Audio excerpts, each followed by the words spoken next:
What you didn't hear on Ferrari's radio says everything. The official broadcast cut off at the most revealing moment. While fans were still celebrating Hamilton's unlikely P4 at Imola, an untelevised radio message exploded in the garage. Hamilton, his voice tight but firm, declared, "If we improve qualifying, we'll be winning."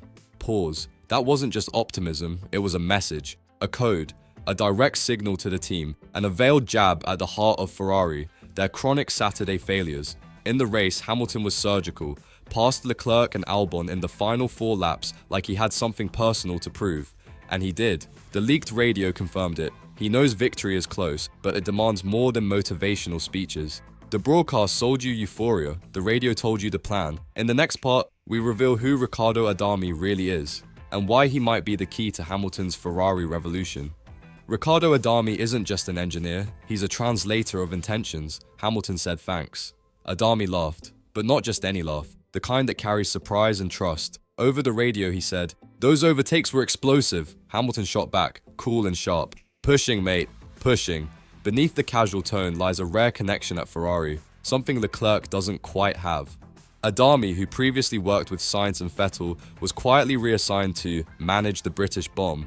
But now, it seems the opposite has happened. Adami has become the catalyst of Hamilton's elegant rebellion. Adami speaks little, but every adjustment he makes echoes in the telemetry. The time delta between Hamilton and Leclerc in the 3rd stint proved it. Hamilton's car was finally dialed in. When the right engineer meets the right driver, strategy becomes a weapon.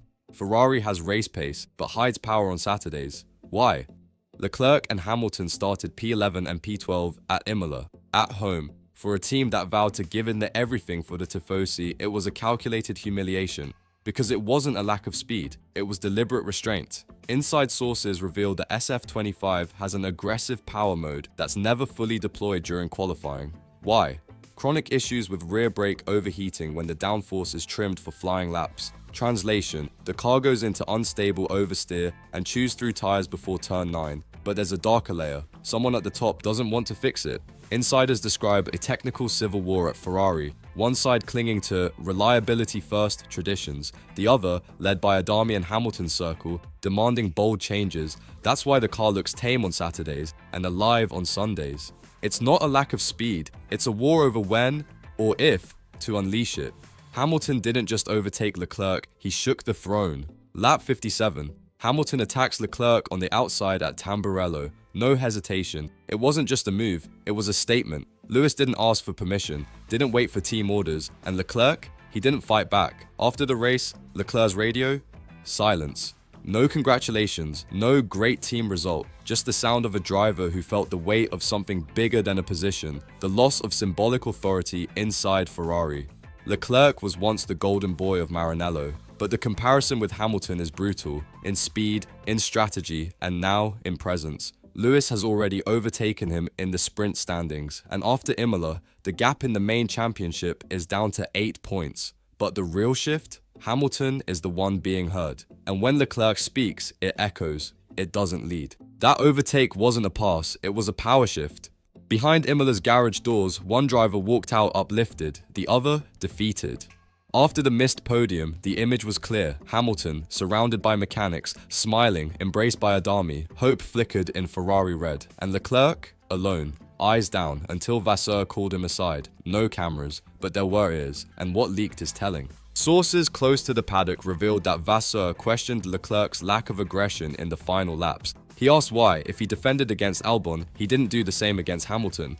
Leclerc's reply was sharp. "If you want an internal war, it's already begun." That sentence wasn't in the press release, but it echoed through the paddock like a warning. Leclerc understood what Imola really was, not just a race, but a reckoning.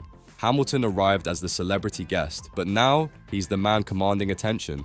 On the radio, in the pit wall, and on the track. Ferrari promised unity, Imola gave them a civil war. Hamilton went faster, with a worse setup. That reveals more than numbers. The data doesn't lie. In the second stint at Imola, Hamilton averaged 2.3s faster per lap than Leclerc, despite running at SF25 with a more unstable rear aero balance. Technical sources confirm Lewis chose an aggressive setup, sacrificing rear downforce for straight-line speed, a knife-edge decision. But he trusted his braking finesse, something few can master in this car. Leclerc, in contrast, went for a safer setup. More traction, more corner stability, but on a stop-start track like Imola, that backfired. He lost time on corner exits, unable to attack or defend. Result? Hamilton pounced like a predator. No DRS, no team call, just instinct and control. This wasn't favoritism, it was technical and psychological domination in full daylight. Hamilton won in China, but the team buried it like it never happened. Shanghai Sprint, Hamilton starts on pole, leads every lap and takes the win. A milestone. His first victory in red, even if it wasn't a full Grand Prix. So what did Ferrari do afterward? Silence. No major celebration, no headline videos, barely a mention in official media. Why? Because Leclerc finished 8th. And hours later, Ferrari was disqualified from the main race for 2 clumsy technical breaches. Internally, Hamilton exploded, not over the radio, but behind closed doors. He challenged the team. How can we aim for titles when we sabotage our own momentum with bureaucracy and silence? From that point on, the tone shifted. Hamilton dropped the guest star persona. He began to assert control, demanding answers, building a team within a team. Adami became his man, and the internal divide began to show. That forgotten win wasn't erased, it was the first spark of rebellion. Hamilton doesn't just want wins, he wants legacy, and he's already reshaping Ferrari from within. He arrived as a global icon, but today, Hamilton moves like an architect of systemic change. Closed-door meetings with his inner circle, tactical feedback sent straight to the top, and above all, results that make Ferrari's promise of driver equality look like a myth. Leclerc realized it too late. This isn't just a fight for performance, it's a fight for space. Hamilton is carving his own. Not just as a driver, but as the spiritual leader of a new Ferrari. Each strong race, each censored radio call, each Adami smirk is a brick in this quiet fortress. If Ferrari wants titles, they know. Only one driver seems ready to lead through fire, with cold blood and sharp instinct. So the real question is, will Vasseur back Hamilton as the true number 1, or let politics destroy Ferrari's rebirth once again? It's no longer about winning, it's about leaving a mark, and Hamilton is already signing Ferrari's future in bold red ink. If you believe the real story of Ferrari is being hidden from the cameras, then join us. Like, comment, share, and subscribe. Truth won't be televised, but here it will be decoded.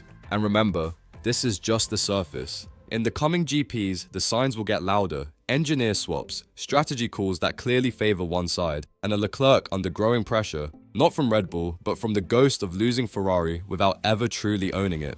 Hamilton doesn't just want to win with Ferrari, he wants to transform Ferrari, or burn it down trying. And if you want to stay one step ahead of the official narrative, hit that button, turn on the bell, and stay sharp. Because here, the truth always finds its way, no matter how quietly it starts.